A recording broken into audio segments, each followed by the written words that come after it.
আজ থেকে দিন চারেক আগের কথা। লালমাটিয়ার একটা শান্ত ক্যাফেতে মিতু রাগ মাখানো মুখ নিয়ে বসে আছে, আর তার সামনে অপরাধীর মতো মুখ করে বসে আছে তামিম। আমি আপনাকে পরিষ্কার ভাষায় বলছি তামিম সাহেব, আপনি এক্ষুনি ওটা ডিলিট করবেন। আরে ডিলিট কেন করব? ছবিটা তো বেশ কিউট এসেছে। কিউট এসেছে? আমি ফুচকা মুখে নিয়ে চোখ গোল গোল করে আছি, ওটা কিউট? অবশ্যই, চাঁদেরও তো দাগ থাকে, আপনারও না হয় একটা হা করা ছবি থাকলো। মুখ সামলে কথা বলুন, আমি মিতু, আমার কোনো হা করা ছবি থাকতে পারে না। ফেসবুকে তো আমি দিচ্ছি না, আমি তো শুধু আমার ফোনের গ্যালারিতে রেখেছি। হোয়াট? আমার পারমিশন ছাড়া আপনি ওটা গ্যালারিতে সেভ করে রেখেছেন? আরে আমি তো আপনার ছবি তুলতে যাইনি, আমি তো জাস্ট ক্যাফের ওই গাছটার ছবি তুলছিলাম। গাছের ছবি তুলেছিলেন তো আমি গাছের আড়ালে ফুচকা খাচ্ছিলাম কেন? সেটা তো আমার দোষ না, আপনি তো গাছের পেছনে লুকিয়ে লুকিয়ে ফুচকা গিলছিলেন। গিলছিলাম মানে? আমি খুব ভদ্রভাবে খাচ্ছিলাম। ভদ্রভাবে ফুচকা পুরোটা একসাথে মুখে পুরে দেওয়া যায় নাকি?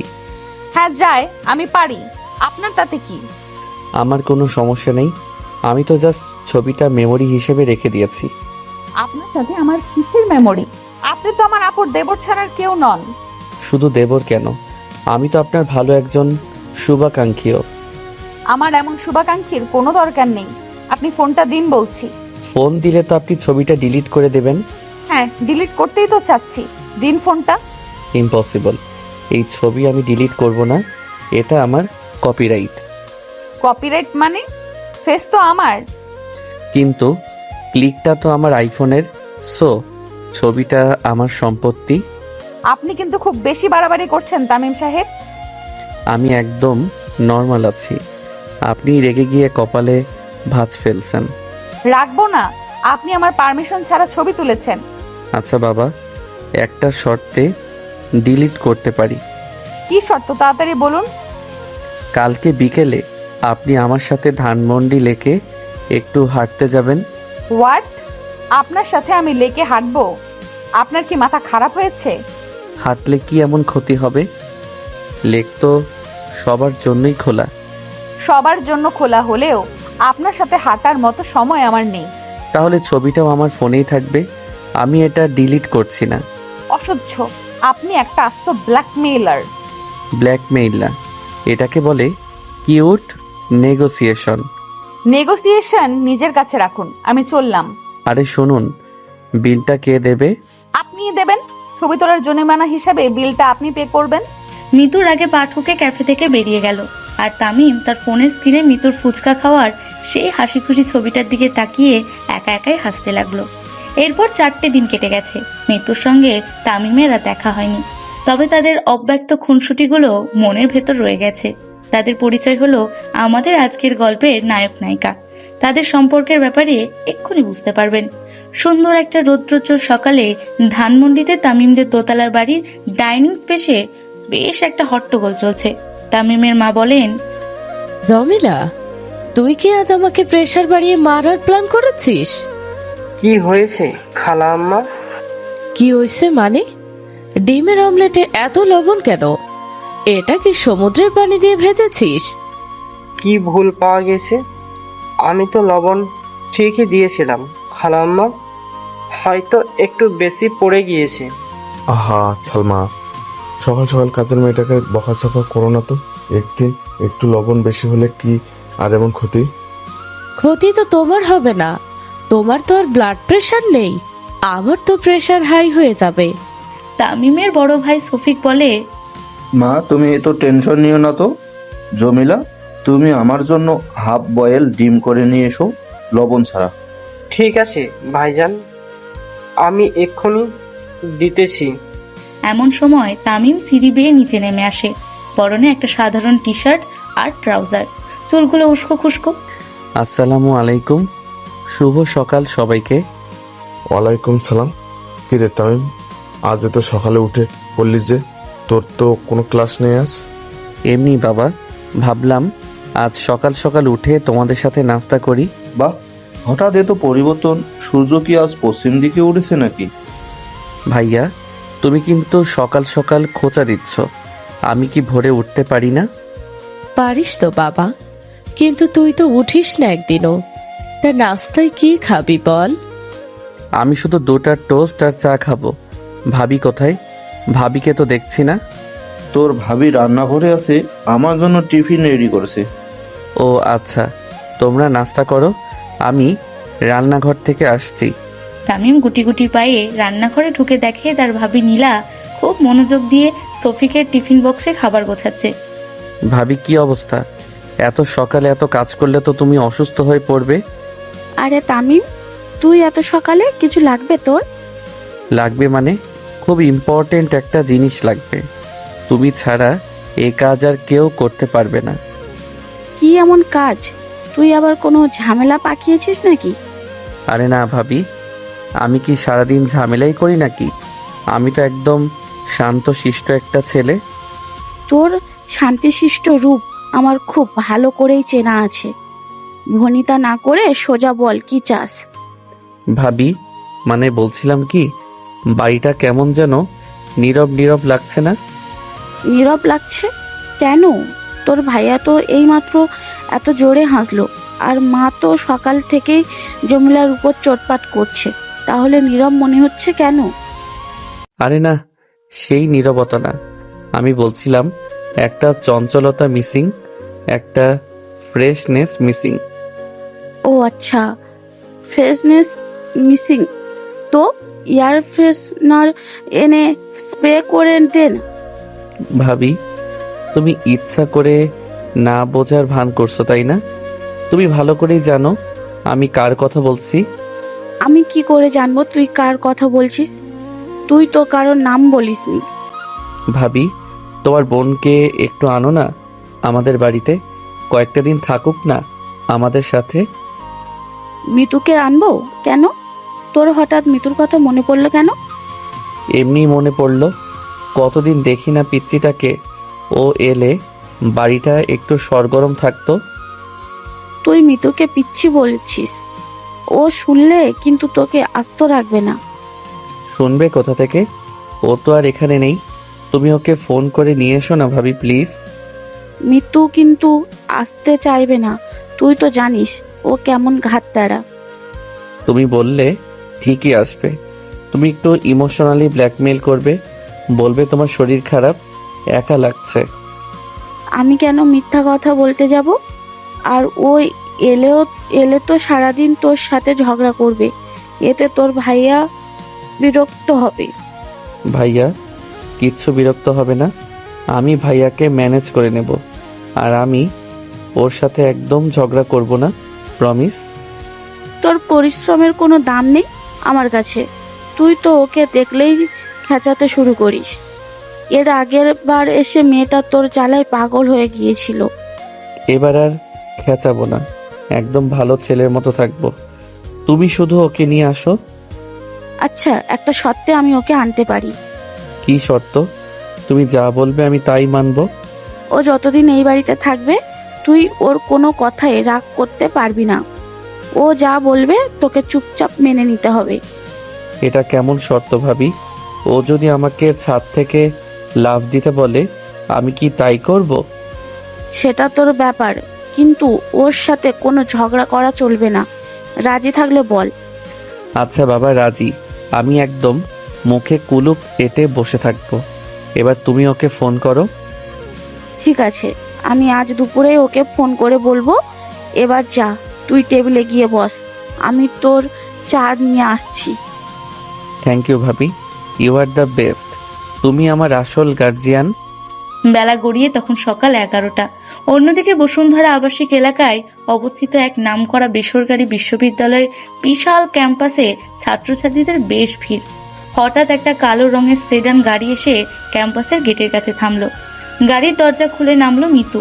পরনে একটা স্টাইলিশ কুর্তি, চোখে বড় কালো সানগ্লাস আর হাতে কফির কাপ। তার হাঁটার স্টাইল একটা অসম্ভব আত্মবিশ্বাস আর অহংকার। এক্সকিউজ মি মিতু আপু। হ্যাঁ বলুন, কি চাই? আপু, আমি নয়ন, বিবিএ ফার্স্ট ইয়ার। এই গোলাপটা আপনার জন্য আপু। গোলাপ? আমাকে গোলাপ দিচ্ছেন কেন? আমার কি বাগান করার বয়স হয়েছে বলে আপনার মনে হয়? না আপু, মানে আপনি না, আপনি অনেক সুন্দর তো, তাই। আমি সুন্দর সেটা আমি খুব ভালো করেই জানি। এর জন্য আপনার গোলাপ দিয়ে সেটা প্রমাণ করার কোনো দরকার নেই। আপু, আমি আসলে আপনাকে না অনেক পছন্দ করি। তো পছন্দ করেন তো আমি কি করব? আমাকে তো অনেকেই পছন্দ করে। আমি কি সবার হাতে একটা করে গোলাপ ধরিয়ে দেব? না আপু, আমি একটু অন্যরকম ভাবে। শুনুন নয়ন বাবু, আপনি ফার্স্ট ইয়ারে পড়েন, মন দিয়ে পড়াশোনা করুন। এইসব ফালতু রোম্যান্স করার জন্য অনেক সময় পাবেন। এখন সরুন, আমার ক্লাসের দেরি হয়ে যাচ্ছে। মিতু নয়নকে পাশ কাটিয়ে গটগট করে ভেতরে চলে গেল। নয়ন বেচারা বোকার মতো গোলাপ হাতে দাঁড়িয়ে রইল। দূর থেকে মিতুর বান্ধবী তুলি আর যারা এই দৃশ্য দেখে হাসতে হাসতে এগিয়ে এলো। কি রে মিতু, সকাল সকাল একটা কচি ছেলের মন ভেঙে দিলি? একটু তো মায়া দয়া করতি। মায়া দয়া দেখাতে আমি এখানে আসিনি। আমার পেছনে ঘুরতে হলে একটা স্ট্যান্ডার্ড লাগে। তোর এই হাই স্ট্যান্ডার্ড চক্করে তো তুই সারা জীবন সিঙ্গেলই থেকে যাবি। শেষে দেখবি ওই তামিম ভাই ছাড়া আর কোনো গতি নেই। হোয়াট? ওই আবুলটার কথা তোরা আমাকে বলছিস? ওর মতো একটা আনরোম্যান্টিক ছেলের দিকে আমি ফিরেও তাকাবো না। তামিম ভাইকে তুই আবুল বলছিস? ছেলেটা কত স্মার্ট, কত কিউট, তোর জন্য তো একদম পাগল। পাগল হলে আপনার মেন্টাল হসপিটালে যাক, আমার পেছনে ঘোরার কোনো দরকার নেই। আর তাছাড়া ও আমার আপুর দেবর। তুই কিন্তু তামিম ভাইকে একটু বেশি ইগনোর করিস। ছেলেটা তোকে এত ভালোবাসে, একটু তো পাত্তা দিতে পারিস। পাত্তা দেব? আমার কি খেয়ে দেয়ে কোনো কাজ নেই? আমি মিতু, আমার একটা লেভেল আছে। ওই তামিমকে আমি আমার ধারে কাছেও ঘেঁষতে দেব না।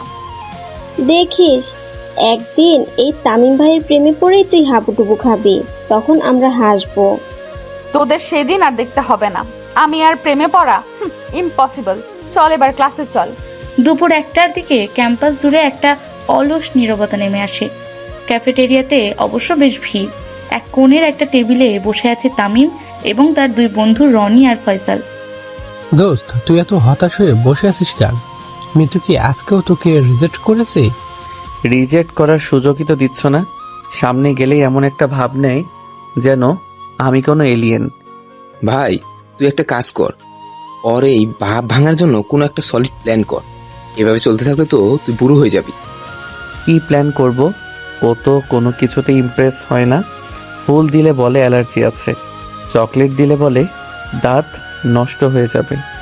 শোন, মেয়েদের ইমপ্রেস করার সবচেয়ে সেরা উপায় হলো সিনেমার মতো কোনো হিরোইক এন্ট্রি নেওয়া, একদম শাহরুখ খানের স্টাইলে। শাহরুখ খানের স্টাইল? সেটা আবার কেমন? আমি কি এখন ক্যাফেটেরিয়ার টেবিলে উঠে 2 হাত ছড়িয়ে দাঁড়িয়ে বলবো তুঝে দেখা তোয়ে জানা সানাম? আরে গাদা, সেটা না। মনে কর মিতু হেঁটে যাচ্ছে, হঠাৎ ওর হাত থেকে কিছু একটা পড়ে যেতে নিল, আর তুই সুপারম্যানের মতো গিয়ে সেটা ধরে ফেললি, ব্যাস, মেয়ে একদম ফিদা। আইডিয়াটা কিন্তু খারাপ না। মিতুর তো সারাদিন কফির কাপ হাতে নিয়ে ঘোরার স্বভাব আছে। তুই শুধু খেয়াল রাখবি কখনো হুচট খায়। ও তো হোঁচট খায় না, ও তো এমনভাবে হাঁটে যেন রেড কার্পেটে ক্যাটওয়াক করছে। ওই দেখ, মিতু আর ওর বান্ধবীরা এদিকেই আসছে। মিতুরা হাতে একটা কফির কাপ আছে, তুই রেডি হ। কি রেডি হব? আমি কি গিয়ে ওর পায়ে ল্যাং মারবো নাকি যাতে ও পড়ে যায়? আরে না, তুই শুধু ওর পাশ দিয়ে হেঁটে যাবি। ও যখন তোর দিকে না তাকিয়ে পাশ কাটিয়ে যেতে চাইবে, তখন তুই এমন একটা মুভমেন্ট করবি যেন ওর কপিটা ছিটকে পড়ে যাচ্ছে, আর তুই সেটা কেস করে নিবি। এটা কি প্র্যাকটিক্যাল কোনো প্ল্যান হলো? কফি তো গরম, আমার হাতে পড়লে তো পড়ে যাবে। প্রেমের জন্য একটু হাত ফুলে কি হয়? তুই যা, এগিয়ে যা, বিয়ে ম্যান। তামিম নার্ভাস হয়ে টেবিল থেকে উঠে দাঁড়ালো। মিতু তার দুই বান্ধবীকে নিয়ে ঠিক সেই পথেই আসছিল। তামিম হিরোর মতো বুক ফুলিয়ে মিতুর দিকে এগিয়ে গেল। হাই মিতু, কি অবস্থা? আপনার তাতে কি? আপনি রাস্তা ছাড়ুন, আমার যাওয়ার জায়গা দিন। মিতু পাশ কাটিয়ে যেতেই তামিম সিনেমার কায়দায় তার হাতটা ধরতে গেল, কিন্তু ঠিক তখনই একটা ওয়েটার সুপের বাটি নিয়ে পাশ দিয়ে যাচ্ছিল। তামিমের পা স্লিপ করে সোজা ওয়েটারের গায়ের উপর পড়ল। আহ, কি গরম! আরে ভাই, দেখে চলবেন তো, আমার সব সুপ তো ফেলে দিলেন। ক্যাফেটেরিয়ার সবাই হা করে তামিমের দিকে তাকিয়ে আছে। তামিম ফ্লোরে সুপ মাখা অবস্থায় বসে আছে। তুলি আর যারা মুখ চেপে হাসছে। মিতু ভ্রুকুচকে নিচে তামিমের দিকে তাকালো। স্টাইল মারতে গিয়ে তো নিজেরই স্যুপ হয়ে গেলেন। আপনাকে তো বলেছিলাম রাস্তা দেখে চলতে, তা না হিরোগিরি দেখাতে এলেন। আমি তো হিরোগিরি দেখাতে আসিনি, আমি তো জাস্ট হোঁচট খেয়েছিলাম। আপনার হোঁচট খাওয়ার স্টাইলটা খুব সুন্দর। প্রতিদিন এইভাবে একবার করে পড়লে ক্যাফেটেরিয়ার ফ্লোরটা একদম পরিষ্কার হয়ে যাবে। আপনি আমাকে এভাবে অপমান করছেন? অপমান তো আপনি নিজেরটা নিজেই করলেন। এখন তাড়াতাড়ি উঠুন, না হলে পিঁপড়ে ধরে যাবে। বাই দ্য ওয়ে, স্যুপের কালারটা আপনার টি শার্টের সাথে দারুণ ম্যাচ করেছে। মিতু একটা মিষ্টি কিন্তু তাচ্ছিলের হাসি দিয়ে বান্ধবীদের নিয়ে চলে গেল। তামিম ফ্লোরে বসে মিতু সেই হাসির দিকে মুগ্ধ হয়ে তাকিয়ে রইল। রনি আর ফয়সাল দৌড়ে এসে তামিমকে টেনে তুলল। ভাই, তুই তো পুরো ইজ্জতের ফালুদা বানিয়ে দিলি। এটা কি করলি তুই? দোস্ত, তুই দেখলি? ও হাসলো। মিতু আমার দিকে তাকিয়ে হাসলো। ভাই, তোর কি মাথায় আঘাত লেগেছে? ও তো তোকে পচিয়ে হাসলো। যাই হোক না কেন, ওর ওই হাসিটা জাস্ট কিলার ছিল। আমার সুপে পড়াটা সার্থক। বিকেল 5টা বেজে গেছে। এদিকে গুলশানে মিতুদের সুন্দর সাজানো ফ্ল্যাটে একটা তাড়াহুড়োর পরিবেশ। মিতুর বাবা মা আজ রাতের ফ্লাইটে 1 সপ্তাহের জন্য সিঙ্গাপুর যাচ্ছেন। মিতু, তুই কিন্তু একদম সাবধানে থাকবি। দরজা জানালা ঠিকমতো বন্ধ করবি রাতে। মা, তুমি তো টেনশন করছো কেন? আমি কি ছোট আছি নাকি? আমি সব সামলে নিতে পারবো। মারে, তুই চাইলে তোর খালার বাসায় গিয়ে থাকতে পারিস।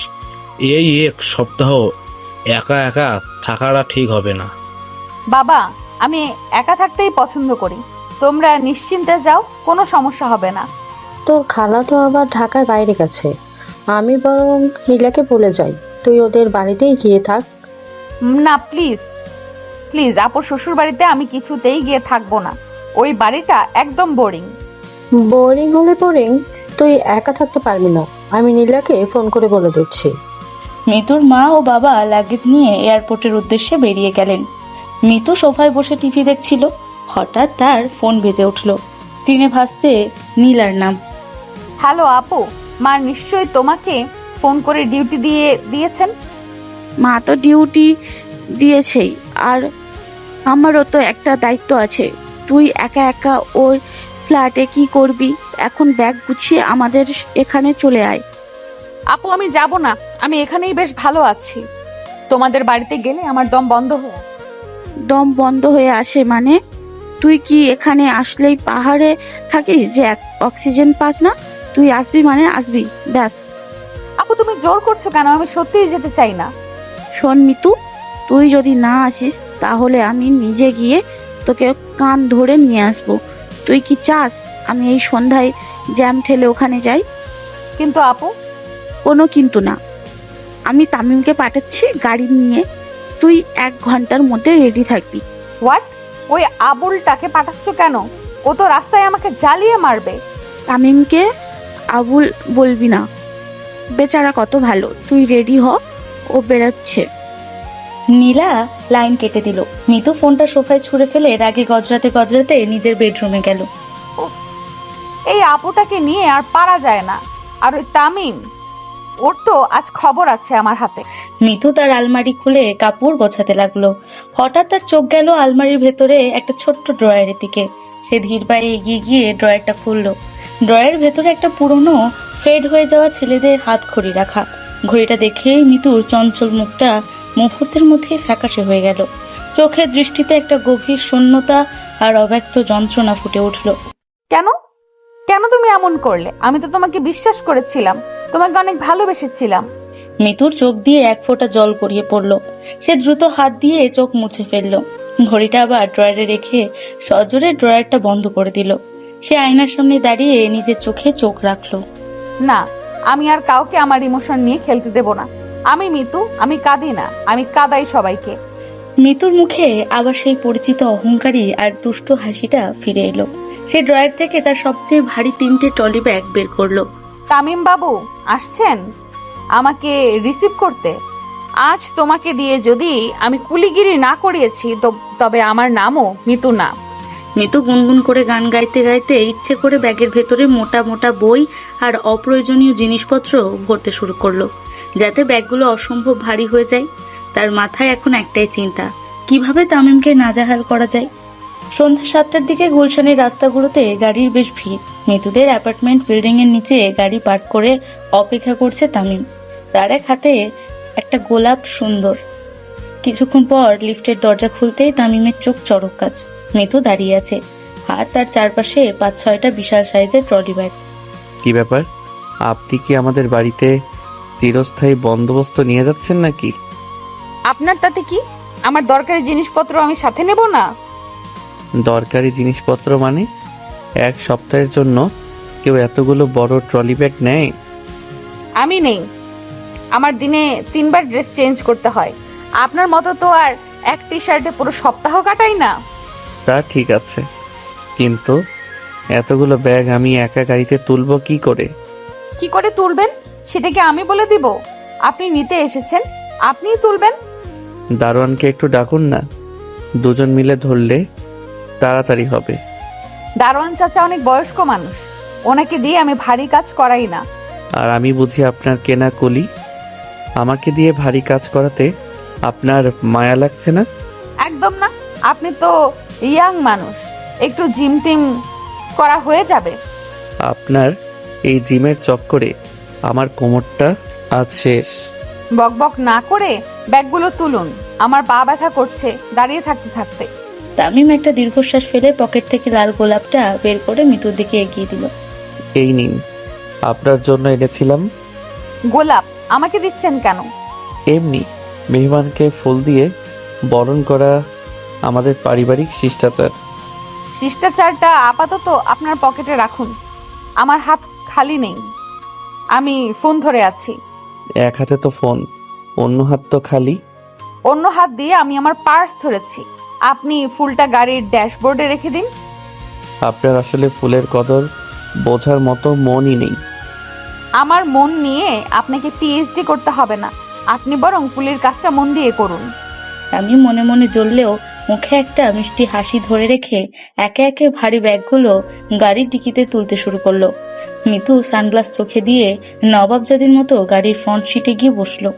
কিছুক্ষণ পর গাড়ি মেন রাস্তায় উঠতেই মিতু বিরক্তি নিয়ে এসির ভেন্টের দিকে হাত বাড়ালো। গাড়ির এসিটা কি নষ্ট নাকি আপনাদের? নষ্ট হতে যাবে কেন, একদম ফার্স্ট ক্লাস সার্ভিস দিচ্ছে। সার্ভিস দিচ্ছে তো আমার গরম লাগছে কেন? এটা একটু বাড়িয়ে দিন। এসি তো অলরেডি 18তে দেওয়া আছে, এর নিচে তো আর নামবে না। তাহলে ফ্যানের স্পিড বাড়িয়ে দিন, আমার দম বন্ধ হয়ে আসছে। ফ্যানের স্পিড বাড়ালে তো শব্দ হবে, আর 18তে তো এমনিতেই বেশ ঠান্ডা। আপনার ঠান্ডা লাগছে কারণ আপনার শরীরে চর্বি নেই, আমার গরম লাগছে, আপনি স্পিড বাড়ান। আচ্ছা বাবা, বাড়াচ্ছি, কিন্তু পরে শীতে কাঁপলে আমাকে বলতে পারবেন না। আমার অত শীত লাগে না, আপনি নিজের সরকারে তেল দেন। তামিম এসি স্পিড বাড়িয়ে দিয়ে গাড়ির মিউজিক সিস্টেম অন করলো। খুব সুন্দর একটা সফট রোমান্টিক গান বাজতে শুরু করলো। ওফ, এটা কি গান ছেড়েছেন? কেন, সুন্দর একটা রোমান্টিক গান, লং ড্রাইভে এসব গানই তো ভালো লাগে। লং ড্রাইভ না ছাই, জ্যামের মধ্যে বসে আছেন, এর মধ্যে আবার রোমান্টিক গান। জ্যামের বিরক্তি কমাতেই তো গানটা দিলাম। আপনার এই ঘ্যান ঘ্যানে গান শুনে আমার বিরক্তি আরো বেড়ে যাচ্ছে, এটা চেঞ্জ করুন। আপনার সমস্যাটা কি বলুন তো, কিসে শান্তি পান আপনি? আমি চুপচাপ থাকতে শান্তি পাই, গানটা বন্ধ করুন বলছি। আমি গাড়ি চালাচ্ছি, আমার একটু রিফ্রেশমেন্ট দরকার, গান চলবে? চলবে না, আপনি বন্ধ না করলে আমি নিজেই স্পিকারের তার ছিঁড়ে ফেলবো। আচ্ছা ঠিক আছে, আমি চেঞ্জ করে দিচ্ছি। রাক্ষসী একটা। কি বললেন আপনি? আমি রাক্ষসী? আমি কিছু বলিনি, আমি তো গানের লিরিক্স গাচ্ছিলাম। আমি কিন্তু স্পষ্ট শুনেছি আপনি আমাকে রাক্ষসী বলেছেন। আপনার কানের ডাক্তার দেখানো উচিত, আমি বলেছি রাক্ষসী গান। মিথ্যাবাদী, আপনার মতো ফাজিল ছেলে আমি জীবনেও দেখিনি। তামিম শব্দ করে হেসে দিল। মিতুর আগে মুখ ফুলিয়ে জানালার বাইরের দিকে তাকিয়ে রইল। ধানমন্ডির বাড়িতে পৌঁছাতে পৌঁছাতে রাত প্রায় 8টা বেজে গেল। তামিমদের দোতলা বাড়ির ড্রয়িং রুমে তখন উৎসবের আমেজ। মিতুকে দেখে তামিমের মা সালমা বেগম দৌড়ে এসে তাকে জড়িয়ে ধরলেন। আরে আমার মামনিটা এসেছে, কতদিন পর দেখলাম তোকে। খালামণি, আমিও আপনাকে অনেক মিস করেছি। আপনি কেমন আছেন? আমি তো ভালো আছি মা, তুই তো শুকিয়ে গিয়েছিস একদম। কি যে বলেন খালামণি, আমি তো আগের মতোই আছি, আপনি বরং অনেক ইয়াং হয়ে গেছেন। আসো মা, ভেতরে আসো। দাঁড়িয়ে রইলে কেন? আসসালামু আলাইকুম আঙ্কেল, আপনার শরীর ভালো এখন? ওয়ালাইকুম সালাম। আলহামদুলিল্লাহ মা, এখন বেশ ভালো আছি। তুমি আসে বাড়িটা আজ খুব সুন্দর লাগছে। মিতু একদম লক্ষ্মী মেয়ের মতো সবার সাথে কুশল বিনিময় করছে। তামিম সোফায় বসে হা করে মিতুর এই রূপ পরিবর্তন দেখছিল। মা, ও মোটেও শুকায়নি, একটু আগে আমাকে দিয়ে 5টা ভারী ব্যাগ টানিয়েছে। আহারে, তামিম ভাইয়ের বুঝি খুব কষ্ট হয়েছে? আমি তো নিষেধ করেছিলাম। নিষেধ করেছিলেন? আপনি তো আমাকে হুকুম দিচ্ছিলেন। কি যে বলেন না তামিম ভাই, আমি আপনাকে হুকুম দিতে যাব কেন? তামিম, তুই আবার মিতুর সাথে লাগছিস? মেয়েটা এত জার্নি করে এসেছে আর তুই ওকে কথা শোনাচ্ছিস? মা, তুমি তো জানো না ও গাড়িতে কি করেছে। আমার গানের সিস্টেমটা প্রায় ভেঙে ফেলেছিল। খালামণি, আমি কিন্তু কিছুই করিনি। তামিম ভাই ইচ্ছে করে আমার সাথে ঝগড়া করছিল। মিতু খুব আদুরে গলায় কথাগুলো বলে আড়ালে তামিমের দিকে তাকিয়ে একটা ভেঙচি কাটলো। নীলা সিঁড়ি দিয়ে নামতে নামতে এই দৃশ্য দেখে হেসে ফেললো এবং তামিমকে চোখ টিপে ইশারা করলো। মিতু, তুই ফ্রেশ হয়ে নে, আমি টেবিলে খাবার দিচ্ছি। ঠিক আছে আপু, আমি আসছি। রাত 8:30টায় সবাই ডাইনিং টেবিলে বসেছে। সালমা বেগম নিজ হাতে মিতুর পছন্দের অনেকগুলো পদ রান্না করেছেন। মিতু, এই চিংড়ির মালাইকারিটা নিয়ে আমি তোর জন্য স্পেশাল করে বানিয়েছি। থ্যাংক ইউ খালামণি, আপনার হাতের রান্নার তো কোনো তুলনাই হয় না। তা তো বটেই, তবে আজ মনে হচ্ছে মা একটু বেশি যত্ন করে রেঁধেছেন। মা তো মিতুকে নিজের ছোট মেয়ের মতোই ভালোবাসেন, যত্ন তো করবেন। সবাই খুব স্বাভাবিকভাবে খাচ্ছে। তামিম বসেছে ঠিক মিতুর উল্টো দিকের চেয়ারটাই। সে হঠাৎ টেবিলের নিচ দিয়ে পা বাড়িয়ে মিতুর পায়ের আঙুলের উপর আলতো করে খোঁচা দিল। কি হলো মা, কিছু হয়েছে? না আঙ্কেল, কিছু না, মানে একটা মশা কামড় দিল মনে হয়। আমাদের বাড়িতে তো মশা নেই, আপনি মনে হয় ভুল টের পেয়েছেন। মশা না থাকলে নিশ্চয়ই কোনো বড় সাইজের ছাড় পোকা হবে। ছাড় পোকা আমাদের ডাইনিং টেবিলে? অসম্ভব।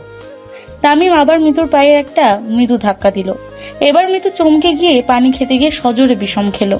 খক খক খক। আরে কি হলো মিতু? পানি খা, আস্তে পানি খা। মাথাটা একটু হাত বুলিয়ে দে তো নীলা, বেচারি মনে হয় গলায় আটকে ফেলেছে। তামিম, তুমি পানিটা এগিয়ে দে ওকে। তামিম খুব ভদ্র ছেলের মতো মিতুর দিকে পানির গ্লাসটা এগিয়ে দিল, কিন্তু তার ঠোঁটের কোণে একটা দুষ্ট হাসি আটকে ছিল। আস্তে আস্তে খান, এত তাড়া তো নেই। আপনার দয়া দেখাতে হবে না, আমি ঠিক আছি। আমি তো জাস্ট হেল্প করছিলাম। আপনার হেল্পের নমুনা আমি টেবিলের নিচেই টের পেয়েছি। টেবিলের নিচে কি টের পাচ্ছিস মা? কিছু না খালামণি, আমি বলছিলাম টেবিলের নিচে মনে হয় একটা বিড়াল আছে।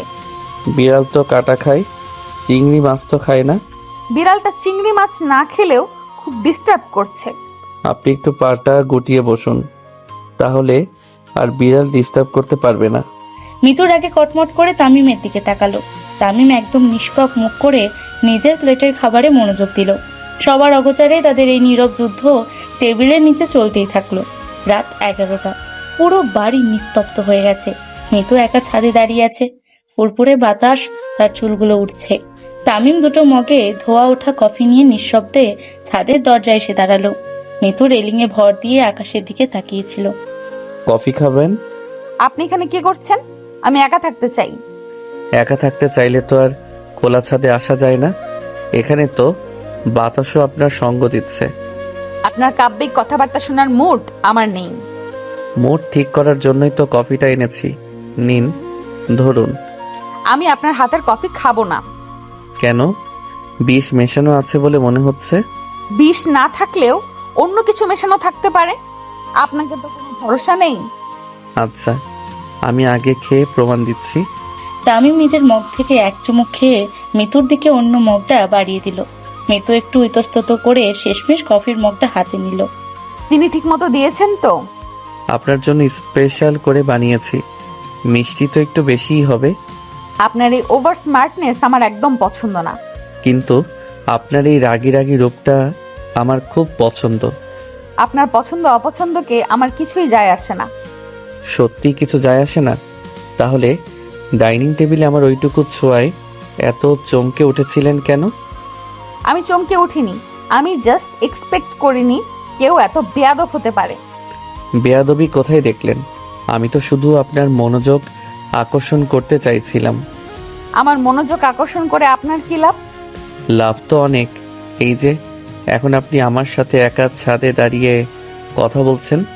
আমি আপনার সাথে কথা বলতে আসিনি, আমি পরিবেশটা উপভোগ করছিলাম। মিতু, আপনি কি সবসময় এমনই থাকেন? এই যে কথায় কথায় একটা দেওয়াল তুলে রাখা। আমার দেওয়াল আমি তুলে রাখবো, তাতে আপনার কি সমস্যা? সমস্যা আছে, কারণ দেওয়ালের পেছনের মানুষটা যে খুব একা সেটা আমি বুঝতে পারি। তামিমের এই কথায় মিতু হঠাৎ জমে গেল। কফির মগটা তার হাতে হালকা কাঁপতে শুরু করলো। সে তামিমের চোখের দিকে তাকালো। সেখানে কোনো দুষ্টুমি নেই, আছে এক অদ্ভুত মায়া। আপনি আমাকে বিচার করার কে? আমি বিচার করছি না, আমি শুধু বলতে চাইছি সবসময় এত শক্ত হয়ে থাকার দরকার নেই। শক্ত হয়ে না থাকলে আপনাদের মতো ছেলেরা দুর্বলতার সুযোগ নিতে আসে। সবাই সুযোগ নিতে আসে না মিতু, কেউ কেউ পাশে দাঁড়াতেও আসে। পাশে দাঁড়ানো? সব ছেলেদের এই এক রূপ, শুরুতে খুব মিষ্টি মিষ্টি কথা বলে, তারপর। মিথু কথাটা শেষ করতে পারলো না। তার গলাটা হঠাৎ ভারী হয়ে এলো। চোখের দৃষ্টিতে একটা গভীর ভয় আর অস্বস্তি ফুটে উঠল। সে কফির মগটা রেলিং এর উপর রেখে দিল। আমার ঘুম পাচ্ছে, আমি নিচে যাই। মিতু শুনুন, আমি আপনাকে কষ্ট দেওয়ার জন্য কিছু বলিনি। গুড নাইট তামিম ভাইয়া। মিতু আর এক মুহূর্ত না দাঁড়িয়ে দ্রুত ছাদ থেকে নেমে গেল। তামিম একা ছাদে দাঁড়িয়ে রইল। তার মনের ভেতর হাজারটা প্রশ্ন ঘুরপাক খাচ্ছে। মিতুর ওই ভয়ার্ত চোখ আর অসমাপ্ত কথাটা তামিমকে ভাবিয়ে তুলল। রাত প্রায় 12টা। নীলার বেডরুমের একটা ডিম লাইট জ্বলছে। মিতু তার বোন নীলার পাশে শুয়ে আছে। নীলা আলতো করে মিতুর চুলে বিলি কেটে দিচ্ছে। কি রে, ঘুম আসছে না নাকি তোর? না আপু, জায়গা পরিবর্তন হলে আমার সহজে ঘুম আসে না। জায়গা পরিবর্তন নাকি মনের ভিতরের অস্থিরতা? কি যে বলিস না আপু, আমার কিসের অস্থিরতা? তুই আমার ছোট বোন মিতু, তোর মুখের হাসিটা হয়তো বাইরের মানুষকে ধোকা দিতে পারে, আমাকে নয়। তুই বেশি ভাবছিস আপু, আমি একদম ঠিক আছি। ঠিক যদি থাকিস তাহলে তামিমকে এত এড়িয়ে চলছিস কেন? আবার ওই ছেলের কথা তুলছিস? ও তো আস্ত একটা ফাজিল। ফাজিল হতে পারে, কিন্তু তামিমের মতো ভালো ছেলে আজকাল দিনের পাওয়া খুব মুশকিল।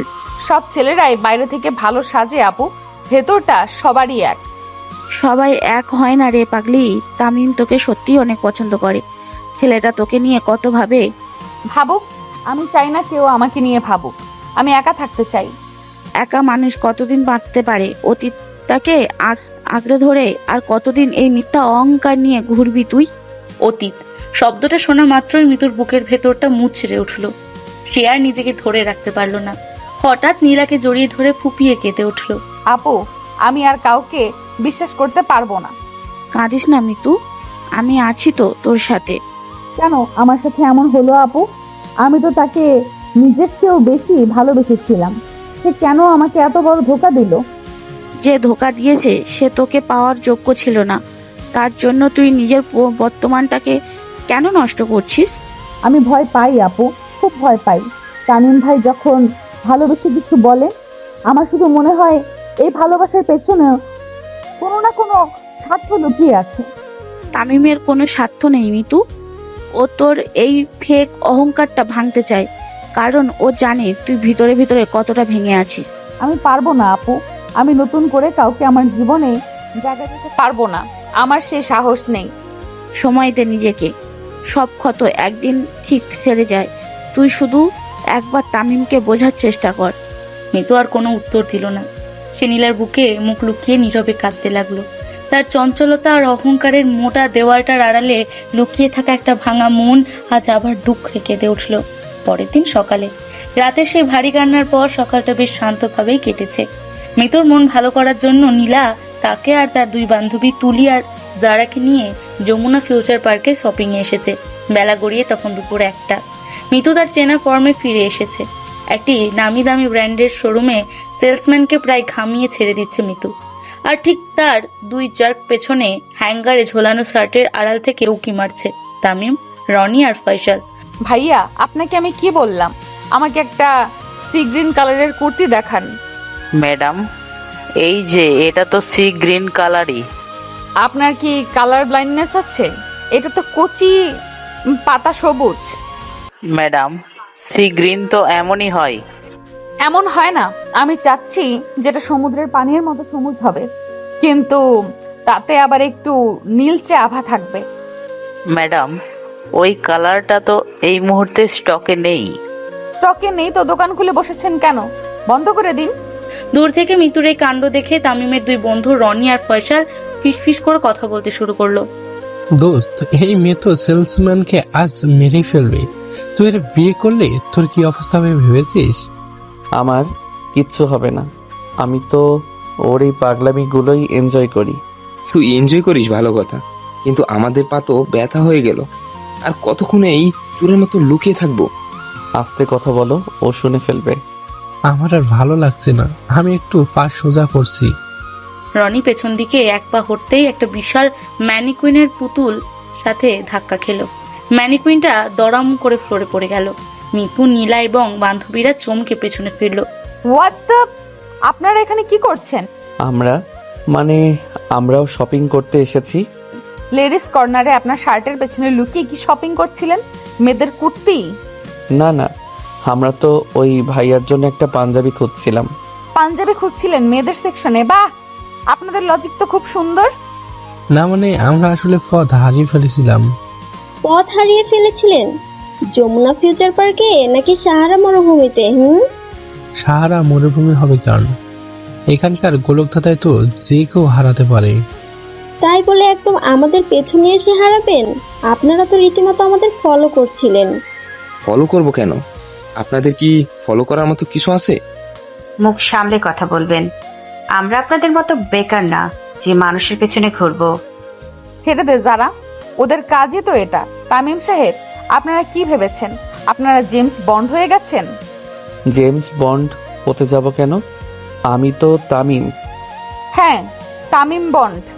তা বন্ড সাহেব, আপনাদের স্পাইগিরি শেষ হলে মানি কুইনটা তুলে রেখে দিন, না হলে বেচারা সেলসম্যান আপনাদের জন্য জরিমানা গুনবে। আমি তুলে দিচ্ছি, কিন্তু আমরা সত্যি আপনাকে ফলো করিনি। সত্যি? তাহলে তো ভালোই হলো। আপনারা যখন শপিং করতে এসেছেন তখন আমাদের এই ব্যাগগুলো একটু ধরুন। ব্যাগ ধরবো? আমরা তো কুলি না। কাল রাতে তো ভালোই গুলিগিরি করেছিলেন। ধরুন ব্যাগগুলো, বন্ড সাহেবের একটু মাসল তৈরি হোক। নিতু তার হাতে 5-6টা শপিং ব্যাগ তামিম আর তার বন্ধুদের হাতে ধরিয়ে দিয়ে গট গট করে সামনের দিকে এগিয়ে গেল। মীরা মুখ চেপে হাসতে হাসতে মিতুর পিছু নিল। তামিম বন্ধুদের দিকে তাকিয়ে একটা অশ্বখায় হাসি দিল। শপিং শেষ হতে হতে বিকেল 3টে বেজে গেল। হাঁটাহাঁটি করে সবাই ক্লান্ত, তাই ফুড কোর্টে এসে বসার সিদ্ধান্ত হলো। মিতু ইচ্ছা করে মেনু কার্ড দেখে এমন সব আইটেম অর্ডার করলো যেগুলো খাওয়া বেশ ঝামেলার। সে চায় তামিম সবার সামনে খাবার মেখে একটা ফানি পরিস্থিতিতে পড়ুক। আমি একটা extra cheesy double patty burger খাবো, আর সাথে স্পাইসি সসি উইংস। এত কিছু একসাথে খেতে পারবেন? আমার পেট আমি খাবো, আপনার সমস্যা কি? না না, কোনো সমস্যা নেই। আমি বরং একটা নর্মাল স্যান্ডউইচ দিচ্ছি। নর্মাল স্যান্ডউইচ কেন? আপনিও বার্গার খান, আমি ট্রিট দিচ্ছি। আপনি ট্রিট দিচ্ছেন? হঠাৎ এত দয়া? দয়া না, আপনারা আমার ব্যাগ টেনেছেন, এটা তার পারিশ্রমিক। পারিশ্রমিক হিসেবে বার্গারটা মন্দ না, ঠিক আছে দিন। খাবার আসার পর মিতু আর চোখে তামিমের দিকে তাকাচ্ছে। তামিম খুব নিখুঁতভাবে, অত্যন্ত স্মার্টলি কাঁটা চামচ আর ছুরি ব্যবহার করে বার্গারটা কেটে খেতে শুরু করলো। তার টি শার্টে এক ফোঁটা সসও পড়লো না। আপনি বার্গার এইভাবে চামচ দিয়ে খাচ্ছেন কেন? এটা তো হাতে নিয়ে খায়। হাতে নিয়ে খেলে তো মুখ মেখে যাবে। আমি একটু পরিষ্কারভাবে খেতে পছন্দ করি। ঢং, ছেলেরা আবার এত পরিষ্কার হয় নাকি? ছেলেরা পরিষ্কার হয় কিনা জানি না, তবে আমি হই। মিতু তামিমকে বোকা বানাতে গিয়ে নিজেই তড়িঘড়ি করে উইংস খেতে শুরু করলো। তার ঠোঁটের দুপাশে আর গালে অনেকটা লাল সস লেগে গেল।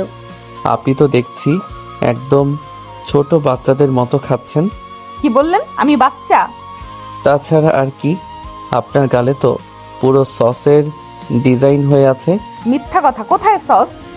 মিতু হাত দিয়ে গালের বাঁ দিকে মুছতে গেল, কিন্তু সস লেগেছিল ডান দিকে। ওদিকে না, ডান দিকে। কোথায় ডানে? এই তো মুছেছি। আরে না, আপনি তো পুরো মুখে মাখিয়ে ফেললেন। মিতু বিরক্ত হয়ে টিস্যু খুঁজতে লাগলো, কিন্তু টেবিলে টিস্যু বক্সটা তামিমের পাশে ছিল। তামিম একটা টিস্যু পেপার হাতে নিয়ে হঠাৎ মিতুর দিকে একটু ঝুঁকে এলো। কি করছেন আপনি? চুপচাপ বসে থাকুন, নড়বেন না। তামিম খুব সাবধানে অত্যন্ত আলতো করে মিতুর ঠোঁটের কোণ থেকে সসটা মুছে দিল। মিতু চমকে গিয়ে পাথর হয়ে বসে রইল। তামিমের চোখের দিকে তাকিয়ে সে কয়েক সেকেন্ডের জন্য নিজের সব ইগো অহংকার ভুলে গেল। হয়েছে, এবার একদম ক্লিন। আমি নিজেই পারতাম। জানতাম তো পারতেন, কিন্তু আমি তো সাহায্য করতে চাইলাম। মিতু দ্রুত চোখ নামিয়ে নিল। তার বুকের ভেতর একটা অদ্ভুত ধুকপুকানি শুরু হয়েছে। চারপাশে রনি, ফয়সাল, তুলি আর যারা হা করে এই রোমান্টিক দৃশ্য দেখছিল।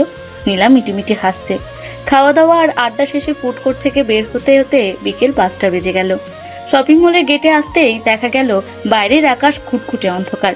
মুষলধারে বৃষ্টি শুরু হয়েছে। ইস, এত জোরে বৃষ্টি এলো, এখন কি করব? আমার ড্রাইভার গাড়ি নিয়ে এসেছে, আমরা ওই গাড়িতে চলে যাই। কিন্তু তোর গাড়িতে তো এতজন ধরবে না। আমরা 4 জন তো আরামে বসতে পারবো। আর তামিম আর মিতু? আমি আপনাদের সাথেই যাব। আমি তো চিকন, একদম এক চিপায় বসে যাব।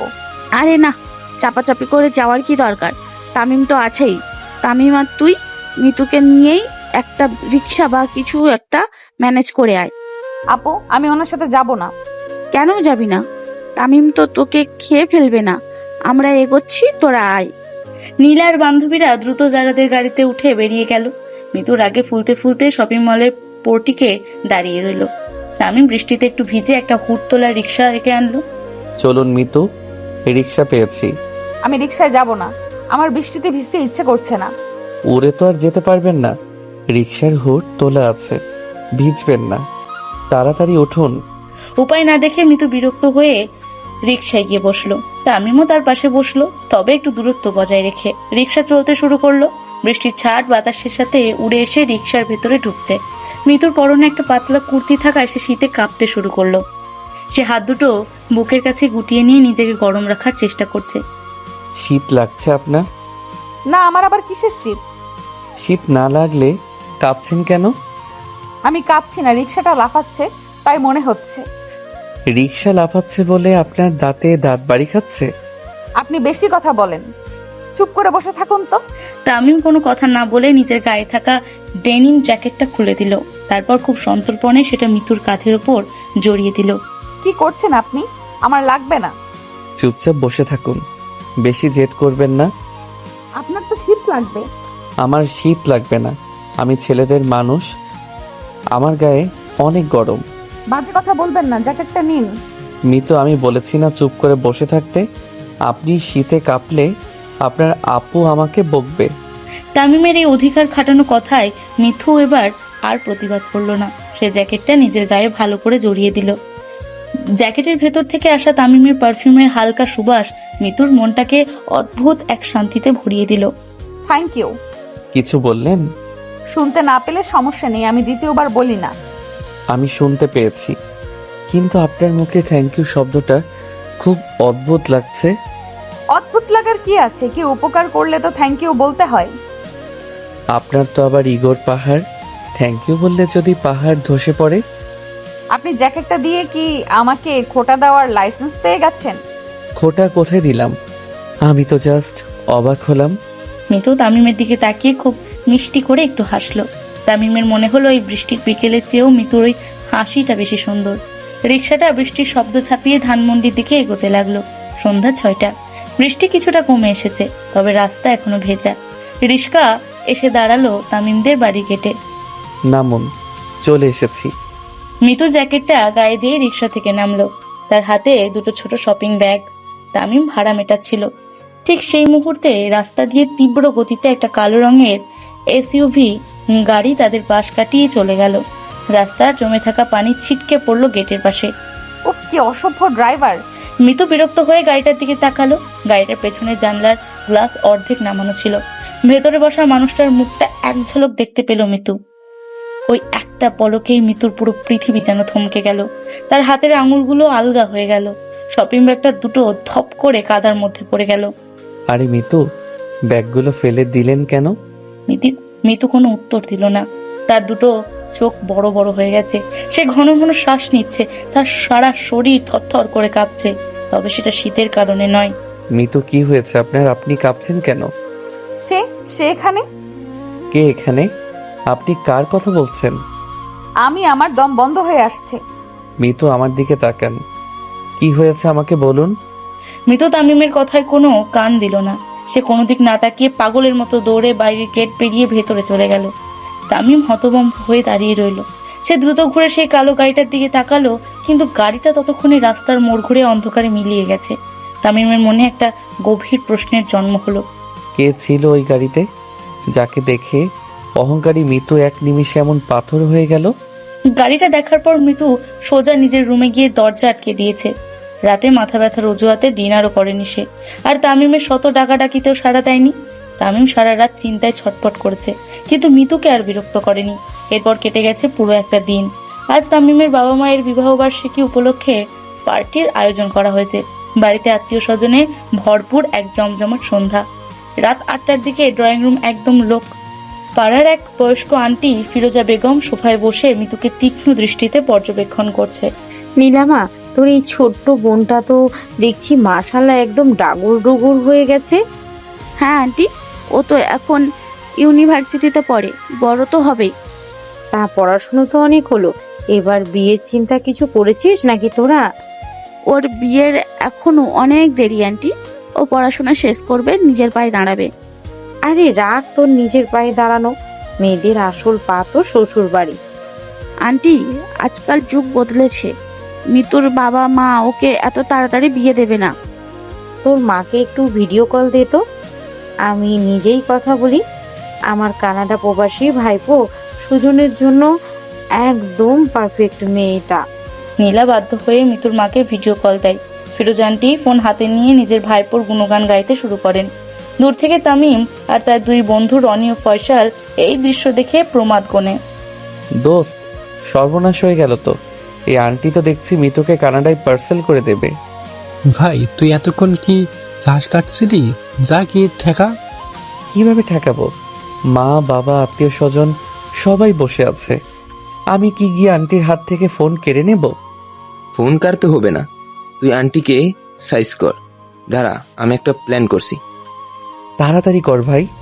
আন্টি তো দেখছি তার ভাইপোর স্যালারি কত সেটাও বলা শুরু করেছে। ওই দেখ, সেন্টার টেবিলে ফানের বাটা রাখা আছে। ফিরোজা আন্টির ফান খাওয়ার খুব শখ। তো আমি কি এখন আন্টিকে পান সাজিয়ে খাওয়াবো? খাওয়াবি তো বটেই, তবে পানে চুনের সাথে স্পেশাল কিছু মিশিয়ে দিবি, যা তুই পান বানা। বাকিটা আমরা দেখছি। তামিম চুপি চুপি পানের বাটার কাছে গিয়ে একটা পানের অনেকটা চুন আর সাথে ডাইনিং টেবিল থেকে চামচ লবণ মিশিয়ে সুন্দর করে ভাঁজ করলো। আন্টি, অনেকক্ষণ তো কথা বললেন, গলা শুকিয়ে গেছে নিশ্চয়ই। এই নিন, আপনার জন্য একটি স্পেশাল পান বানিয়ে আনলাম। আহারে, তামিম বাবাটা আমার কত খেয়াল রাখে। দে বাবা দে। ফিরোজা আন্টি পানটা মুখে পুরে চিবানো শুরু করতেই তার চোখ মুখ কুঁচকে গেল। লবণ আর অতিরিক্ত চুনের কারণে তার গাল পুড়তে শুরু করেছে। থু থু, ওরে বাবা রে, এই পানি কি দিয়েছিস তুই? কেন আন্টি? সুপারি, জর্দা আর একটুখানি ভালোবাসা। তোর ভালোবাসায় তো আমার গাল পুড়ে ছাই হয়ে গেল। ওরে পানি দে আমাকে। আন্টি পানি খাওয়ার জন্য হাঁসফাঁস করতে লাগলেন। এই সুযোগে রনি আর ফয়সাল খুব স্বাভাবিক ভঙ্গিতে আন্টির পাশে সোফায় এসে বসলো। ফয়সাল, তুই কি ওই সুজন ভাইয়ের কথা শুনেছিস? ওই যে কানাডায় থাকে। আরে হ্যাঁ, ওই যে যার মাথায় একটাও চুল নেই, ওর চুলা পরে ঘুরে। হ্যাঁ হ্যাঁ, ওই সুজন ভাই। বেচারার আগের বউটা যে কেন তাকে ডিভোর্স দিল আমি তো বুঝতেই পারি না। ডিভোর্স দিবে না? তুই জানিস না সুজন ভাইয়ের কানাডায় আরেকটা সংসার আছে, 2টা বাচ্চাও আছে। পানি খেতে খেতে ফিরোজা আন্টি এই কথা শুনে বিষম খেলেন। তার চোখ কপালে উঠে গেল। কি বলছিস তোরা এসব? সুজনের কানাডায় বউ আছে, ওর তো মাথা ভর্তি চুল। আন্টি, আপনি মনে হয় অনেকদিন সুজন ভাইকে দেখেননি। ও তো গত বছরেই টাক পড়ে গেছে। আর বউয়ের কথা তো ওর পরিবারও লুকায়, আমরা তো ওর কানাডার বন্ধুদের কাছ থেকে শুনেছি। ওরে সর্বনাশ, আমার ভাইয়ের ছেলে এমন প্রতারক! দাঁড়া, আমি আজই ওকে ফোন করে বকা দিচ্ছি। ফিরোজা আন্টি মিতুর বিয়ের কথা পুরোপুরি ভুলে গিয়ে রাগে গজগজ করতে করতে ডাইনিং রুম থেকে বেরিয়ে বারান্দার দিকে চলে গেলেন। তামিম স্বস্তির নিঃশ্বাস ফেলে বন্ধুদের সাথে হাই ফাইভ করলো। সিঁড়ির মাঝখানের ধাপে দাঁড়িয়ে মিতু পুরো ঘটনাটা দেখছিল। তামিমের এই পাগলামি দেখে তার ঠোঁটের কোণে একটা মিষ্টি হাসি ফুটে উঠল। রাত 10টার দিকে পার্টির কোলাহল থেকে বাঁচাতে মিতু বাগানের এক কোণে একটা বেঞ্চে এসে বসলো। আকাশে তখন মস্ত একটা চাঁদ। কিছুক্ষণ পরেই তামিম এসে ঠিক তার পেছনে দাঁড়ালো। অন্ধকারে একা বসে আছেন যে? ভূত এসে ধরলে তো আমাকেই বাঁচাতে হবে। ভূত তো আমার পেছনেই দাঁড়িয়ে আছে, নতুন করে আর কোথা থেকে আসবে? আমি ভূত হতে যাব কেন? আমি তো আপনার গার্ড হয়ে দাঁড়িয়ে আছি। আমার কোনো গার্ডের দরকার নেই, আর আপনি আমার পেছনে টিকটিকির মতো ঘুরে ঘুরে বন্ধ করুন। টিকটিকি কেন বলছেন? আমি তো আপনাকে ওই কানাডিয়ান টাকলুর হাত থেকে বাঁচালাম। আপনাকে কে বলেছিল আমাকে বাঁচাতে? আপনি আমার বিয়ে ভাঙলেন কেন? বিয়ে কোথায় ভাঙলাম? আমি তো একটা প্রতারকের হাত থেকে আপনাকে রক্ষা করলাম। আমার রক্ষা আমাকে করতে দিন। আপনার এত দরদ উতলে ওঠার কি দরকার? দরদ উতলে উঠবে না? আপনি কি চান আমি চুপচাপ দাঁড়িয়ে দেখে অন্য কেউ আপনাকে নিয়ে যাচ্ছে? অন্য কেউ নিয়ে গেলে আপনার কি সমস্যা? আপনি আমার কে? আমি আপনার কে সেটা কি আপনি সত্যি জানেন না মিতু? তামিমের গলার স্বর হঠাৎ একদম বদলে গেল। সেই চেনা ফাজলামো আর নেই। তামিম ধীর পায়ে এগিয়ে এসে মিতুর ঠিক সামনে বসলো। দেখুন, আপনি বেশি সিরিয়াস হচ্ছেন। আমি কিন্তু চলে যাব। কোথায় যাবেন? আর কতদিন এভাবে পালিয়ে বেড়াবেন? আমি কারো কাছ থেকে পালাচ্ছি না। আমার নিজের একটা লাইফ আছে, আমার কিছু রুলস আছে। আপনার কোনো রুলস নেই মিতু। আপনি জাস্ট একটা মিথ্যে অহংকারের দেওয়াল তুলে রেখেছেন। মুখ সামলে কথা বলুন তামিম। আমি কোনো দেওয়াল তুলে রাখিনি। রেখেছেন। এই যে কথায় কথায় ভাব নেওয়া, ছেলেদের তাচ্ছিল্য করা, সবকিছু জাস্ট একটা নাটক। আপনি কি সাইকোলজিস্ট হয়ে গেছেন? আমার মন পড়তে এসেছেন? আমি আপনার মন পড়তে আসিনি মিতু, আমি আপনার চোখ পড়তে এসেছি। আমার চোখ পড়ার মতো যোগ্যতা আপনার নেই। যোগ্যতা আছে কিনা জানি না, কিন্তু আমি এটা জানি ওই চোখের পেছনে অনেক বড় একটা কান্না লুকিয়ে আছে। মিতু চমকে তামিমের দিকে তাকালো। চাঁদের আলোয় তামিমের চোখের গভীরতা দেখে মিতুর বুকের ভেতরটা কেঁপে উঠল। আপনি আজে বাজে বকছেন। আমি আজে বাজে বকছি না। গতকাল বৃষ্টিতে সেই কালো গাড়িটা দেখার পর আপনার অবস্থা আমি দেখেছি। ওটা কিছু না, আমার শুধু একটু শরীর খারাপ লাগছিল। নিজেকে আর কত ঠকাবেন মিতু? কে ছিল ওই গাড়িতে? কে আপনাকে এতটা ভেঙে দিয়েছে? কেউ না। আপনি আমাকে বিরক্ত করবেন না Tamim. Just leave me alone. আমি আপনাকে একা ছাড়বো না মিতু, কারণ আমি জানি এই মুহূর্তে আপনার একটা কাঁধ দরকার। আমার কারো কাঁধের দরকার নেই। সব ছেলেরা স্বার্থপর হয়, সুযোগ পেলে সবাই ধোকা দেয়। সবাই এক হয় না মিতু, কেউ কেউ সারা জীবন ছায়ার মতো পাশে থাকার জন্য আসে। তামিমের এই কথায় মিতুর এতদিনের জমানো সব বাঁধ ভেঙে গেল। তার চোখ বেয়ে অঝরে জল নামতে শুরু করলো। সে আর তামিমের চোখের দিকে তাকাতে পারলো না। আমি কাউকে বিশ্বাস করতে পারি না তামিম। আমি খুব ভয় পাই। আমি আপনার বিশ্বাস ভাঙবো না মিতু, শুধু আমাকে একবার সুযোগ দিয়ে দেখুন। মিতু আর এক মুহূর্ত সেখানে দাঁড়াতে পারলো না। সে দুহাতে মুখ ঢেকে ঢুকরে কেঁদে উঠলো। সেখান থেকে দৌড়ে সোজা নিজের রুমের দিকে চলে গেল। তামিম বাগানে এসে একা দাঁড়িয়ে রইল। পার্টির মেহমানরা সবাই বিদায় নেওয়ার পর রাত প্রায় 1টার দিকে পুরো বাড়ি নিস্তব্ধ হয়ে আসে। মিতু নিজের রুমের সাথে লাগোয়া বারান্দায় মেঝেতে বসে আছে। তার দুটো চোখ ফুলে লাল হয়ে আছে। তার এক হাতে সেই পুরনো ঘড়ি আর অন্য হাতে একটা মলিন ছবি। ছবিতে মিতুর পাশে দাঁড়িয়ে থাকা ছেলেটাই হলো আয়ান। আবার কেন ফিরে এলে তুমি আয়ান? এতগুলো বছর পর কেন আবার আমার সামনে এলে? মিতুর চোখের পানিতে ছবিটা ভিজে যাচ্ছে। হঠাৎ তার পাশে রাখা ফোনটা ভাইব্রেট করে উঠলো। মিতু ফোনটা হাতে নিল। স্ক্রিনে একটা আননোন নাম্বারে থেকে মেসেজ এসেছে। মেসেজটা দেখে মিতুর রক্ত হিম হয়ে গেল। না, এটা হতে পারে না। মেসেজে লেখা, কেমন আছো পিচ্ছি? আমাকে ভুলে যাওনি তো? কাল বৃষ্টিতে তোমাকে দেখতে দারুণ লাগছিল। ও আমাকে দেখেছে, ও আমাকে ফলো করেছে। মিতু ভয়ে থরথর করে কাঁপতে শুরু করলো। তার শ্বাস নিতে কষ্ট হচ্ছে। সে দ্রুত বারান্দার দরজা বন্ধ করে দিয়ে ঘরের এক কোণে গুটিসুটি মেরে বসলো। ঠিক একই সময়ে রাত 1:10 তামিম নিজের রুমে পায়চারি করছে। বাগানের ঘটনার পর থেকে সে খুব অস্থির হয়ে আছে। মিতুকে একটা টেস্ট করা উচিত, ও হয়তো এখনো কাঁদছে। তামিম তার ফোনটা খুঁজতে গিয়ে দেখলো সেটা কালকে সেই ভেজা ডেনিম জ্যাকেটের পকেটে রয়ে গেছে। সে জ্যাকেটটা হাতে নিতেই পকেট থেকে ছোট একটা ডায়েরি মাটিতে পড়ে গেল। এটা আবার কার ডায়েরি? আমার পকেটে তো ছিল না। তামিম ডায়েরিটা হাতে নিল। তার মনে পড়লো গতকাল রিকশায় যখন সে জ্যাকেটটা মিতুর গায়ে জড়িয়ে দিচ্ছিল, তখন মিতুর পাশ থেকে এটা হয়তো জ্যাকেটের পকেটে ঢুকে গিয়েছিল। এটা তো মিতুর, কালকে দিয়ে দেব। তামিম ডায়েরিটা টেবিলে রাখতে যাচ্ছিল, হঠাৎ তার ভেতর থেকে ভাঁজ করা একটা ছেঁড়া চিঠি আর একটা ছবি নিচে পড়ে গেল। তামিম কৌতূহলবশত ছবিটা তুলে নিল। এটা তো মিতুর ছবি, কিন্তু সাথে এই ছেলেটাকে। তামিম ছবিটার দিকে আর একটু ভালোভাবে তাকালো। ছেলেটার চেহারাটা তার খুব চেনা এবং খুব বেশি চেনা। হঠাৎ তামিমের বুকের ভেতরটা ছ্যাঁত করে উঠল।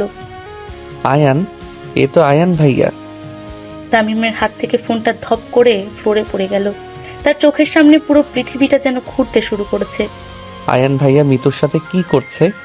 মিতুর জীবনে আয়ান ভাইয়া কোথা থেকে এলো? তামিমের ঘাম হতে শুরু করলো। আয়ান, যে তার আপন চাচাতো ভাই, যাকে তামিমের পরিবার অনেক আগে বাড়ি থেকে বের করে দিয়েছিল তাদের সব সম্পত্তি আত্মসাৎ করার চেষ্টায় অপরাধী, যে মানুষটার নাম এ বাড়িতে নেওয়াও নিষিদ্ধ। তার মানে মিতুকে যে ধোকা দিয়েছে, যে মিতুকে তিলে তিলে শেষ করে দিয়েছে, সে আমারই রক্তের কেউ। তামিমের চোয়াল শক্ত হয়ে গেল। তার বুঝতে বাকি রইল না যে গতকাল কালো গাড়িতে মিতু আয়ানকেই দেখেছিল, আর আয়ান ফিরে আসা মানে শুধু মিতুর বিপদ নয়, তামিমের পুরো পরিবারের উপর এক ভয়ঙ্কর ঝড়ের পূর্বাভাস। কারণ আয়ান একটা সাইকো টাইপের ছেলে। তামিম ছবিটা হাতের মুঠোয় শক্ত করে চেপে ধরলো। তার চোখে এখন শুধু বিস্ময় নয়, এক তীব্র আগুনের ফুলকি জ্বলছে। ঘড়িতে তখন রাত 2 বাজে। তামিম হাতের মুঠোয় ডায়েরিটা আর ছবিটা শক্ত করে চেপে ধরে দ্রুত পায়ে সফিকের স্টাডি রুমের দিকে এগিয়ে গেল। সফিক তখন ল্যাপটপ খুলে অফিসের কিছু কাজ করছিল। তামিম দরজায় না টোকা দিয়েই ভেতরে ঢুকে পড়ল। ভাইয়া, তুমি কি ব্যস্ত আছো? আরে তামিম, তুই এত রাতে ঘুমাসনি? কি হয়েছে তোর? মুখটা এমন ফ্যাকাশে কেন? ভাইয়া, এই ছবিটা একটু দেখো তো। তামিম ছবিটা সফিকের পড়ার টেবিলের উপর রাখলো। সফিক ল্যাপটপ থেকে চোখ সরিয়ে ছবিটার দিকে তাকাতে তার কপালে গভীর ভাঁজ পড়ল। এই ছবি তুই কোথায় পেলি তামিম? আয়ানের ছবি তোর কাছে এলো কিভাবে? ছবিটা আমার কাছে আসেনি ভাইয়া, এটা মিতুর ডায়েরিতে ছিল। মিতু? নীলার বোন মিতু? ওর সাথে আয়ানের কি সম্পর্ক? আমিও সেটাই বুঝতে পারছি না, কিন্তু গতকাল বিকেলে আমি আর মিতু যখন রাস্তায় ছিলাম, মিতু একটা কালো গাড়িতে আয়ান ভাইয়াকে দেখে জ্ঞান হারানোর মতো অবস্থা হয়েছিল। সর্বনাশ! তার মানে আয়ান আবার দেশে ফিরে এসেছে? ভাইয়া, আয়ান ভাইয়াকে তো বাবা 5 বছর আগে বাড়ি থেকে বের করে দিয়েছিল। ও তো আমাদের সব প্রপার্টি নিজের নামে লিখে নেওয়ার জালিয়াতি করেছিল। শুধু জালিয়াতি না তামিম, আয়ান সাইকোপ্যাথ লেভেলের একটা ক্রিমিনাল। ও আমাদের আপন চাচাতো ভাই হতে পারে, কিন্তু ও টাকার জন্য নিজের বাবাকেও ঠকিয়েছে। কিন্তু মিতুর সাথে ওর পরিচয় কিভাবে হলো? আর মিতু ওকে এত ভয় পাচ্ছে কেন? আমার তো মনে হচ্ছে আয়ান ইচ্ছে করেই মিতুকে টার্গেট করেছিল আমাদের উপর প্রতিশোধ নেওয়ার জন্য। ও হয়তো নীলার বোনকে হাতিয়ার বানিয়েছে। আমি ওকে আমাদের পরিবারের ত্রিসীমানায়ও ঘেঁষতে দেব না ভাইয়া, আর মিতুকে তো ওর ছায়াও ছুতে দেব না। মাথা ঠান্ডা রাখতে হবে। আয়ান খুব দ্রুত। ও যদি সত্যি মিতুর সাথে কোনো ঝামেলায় গেম খেলে থাকে, তবে ও এত সহজে হাল ছাড়বে না। আমিও হাল ছাড়বো না ভাইয়া। মিতুর চোখের ওই ভয়ের কারণ আমি শেষ করে ছাড়বো। এরপর রাতটা এক চরম অস্বস্তির মধ্যে দিয়ে কেটে যায়। সকাল 9টার দিকে বাইরের আকাশ বেশ রৌদ্রোজ্জ্বল হলেও মিতুর বেডরুমের পর্দা টানা। মিতু লেপ গায়ে দিয়ে শুয়ে কাঁপছে। তার গায়ে বেশ জ্বর। নীলা চিন্তিত মুখে মিতুর কপালে জলপট্টি দিচ্ছে। মিতু, তুই এত কাঁপছিস কেন? কাল রাতে কি তুই বারান্দায় ফ্লোরে বসেছিলি? আপু আমার খুব শীত লাগছে, আমাকে জড়িয়ে ধর। আমি তো ধরে আছি রে পাগল। তুই এত ভয় পাচ্ছিস কেন? কাল রাত থেকে দেখছি তুই কেমন যেন চমকে চমকে উঠছিস। কিছু না আপু, আমি ঠিক আছি। ঠিক তখনই তামিম দরজার কাছে এসে দাঁড়ালো। মিতুর ফ্যাকাশে মুখটা দেখে তামিমের বুকের ভেতরটা মোচড় দিয়ে উঠল। ভাবি, একটু বাইরে আসবে? তোমার সাথে জরুরি কথা আছে। জরুরি কথা? এখন তুই দেখছি না মিতুর জ্বর? জানি ভাবি, কথাটার সাথে মিতুরই সম্পর্ক আছে। তুমি 1 মিনিটের জন্য এসো। নীলা অবাক হয়ে মিতুর কপালে শেষ জলপট্টিটা দিয়ে বেরিয়ে এলো। তামিম নীলাকে একটু আড়ালে ড্রয়িং রুমের ব্যালকনিতে নিয়ে গেল। কি হয়েছে তামিম, তুই এত সিরিয়াস কেন? ভাবি, মিতুকে যে ছেলেটা ধোকা দিয়েছিল তার নাম কি আয়ান? তুই আয়ানের নাম কিভাবে জানলি? মিতু তোকে বলেছে? মিতু আমাকে কিছু বলেনি, আমি ওর ডায়েরিতে আয়ানের ছবি দেখেছি। হ্যাঁ, আয়ান ছেলেটা মিতুর জীবনটা ধ্বংস করে দিয়েছে। বিয়ের মিথ্যে প্রতিশ্রুতি দিয়ে মিতুর অনেক ক্ষতি করেছে ও। কিন্তু তুই ছবি দেখে ছেলেটাকে চিনলি কিভাবে? কারণ আয়ান আর কেউ নয় ভাবি, ও আমার আপন চাচাতো ভাই। হোয়াট?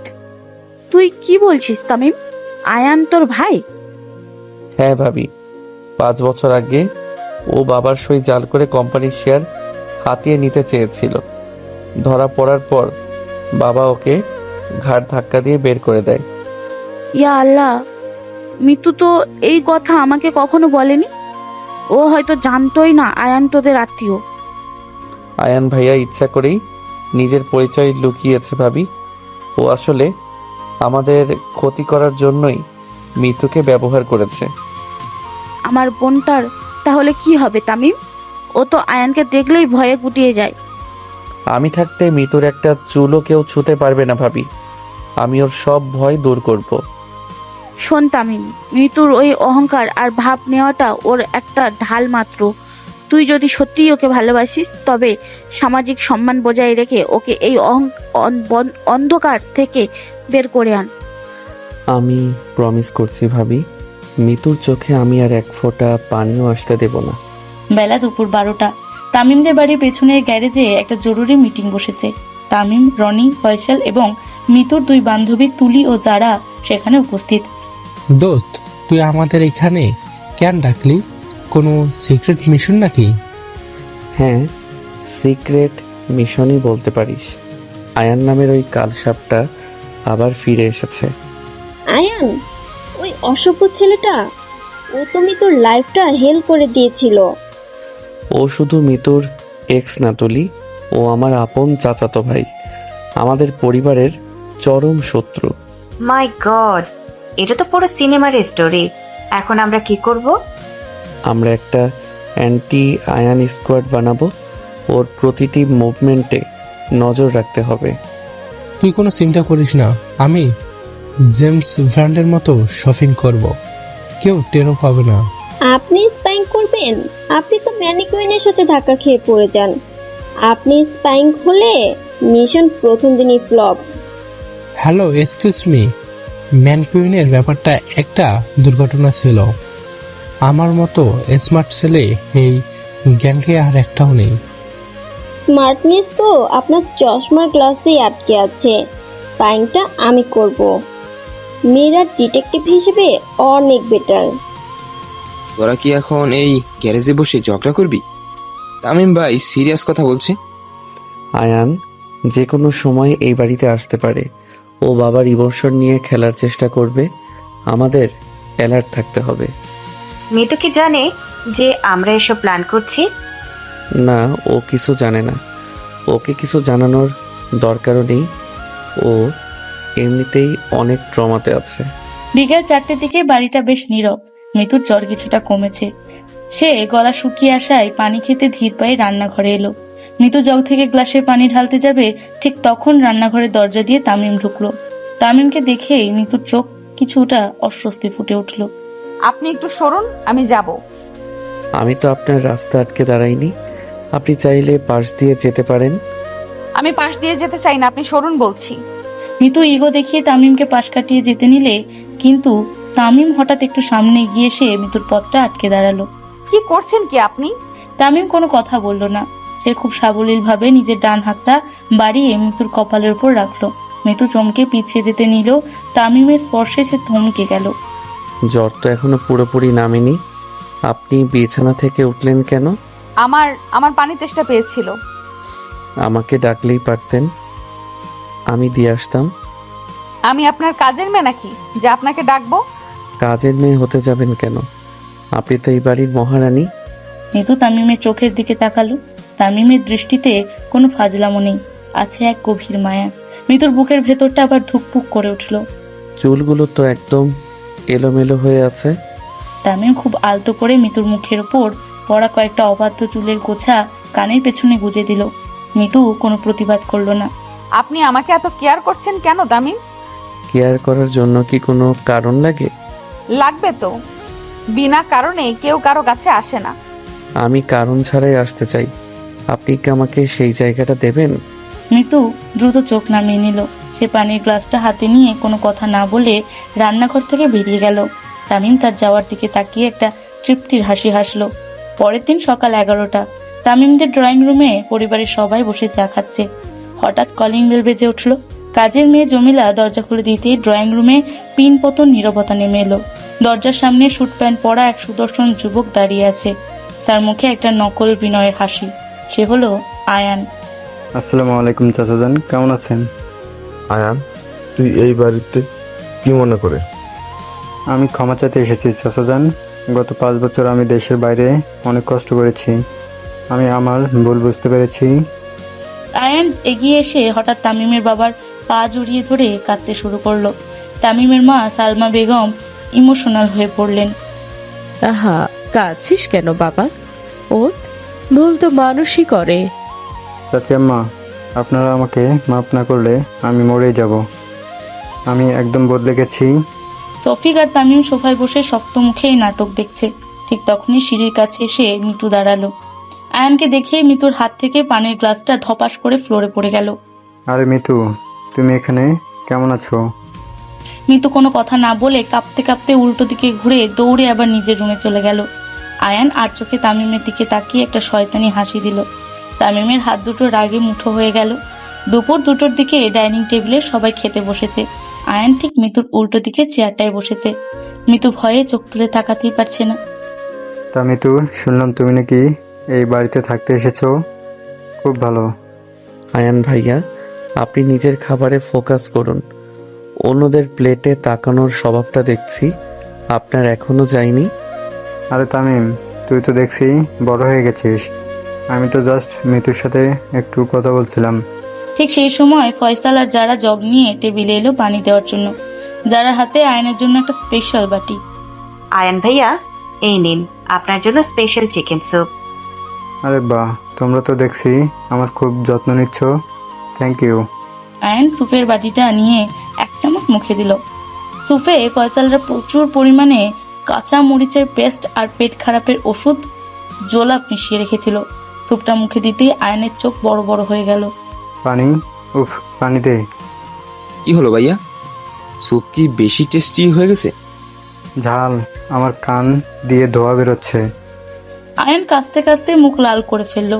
হঠাৎ তার পেটের ভেতর গুড়গুড় একটা শব্দ এলো। ও নো, চাচি আম্মা, আপনাদের বাথরুমটা কোন দিকে? ওই তো বাবা, সোজা গিয়ে ডানে। আয়ান চেয়ার ছেড়ে দৌড়ে বাথরুমের দিকে ছুটলো।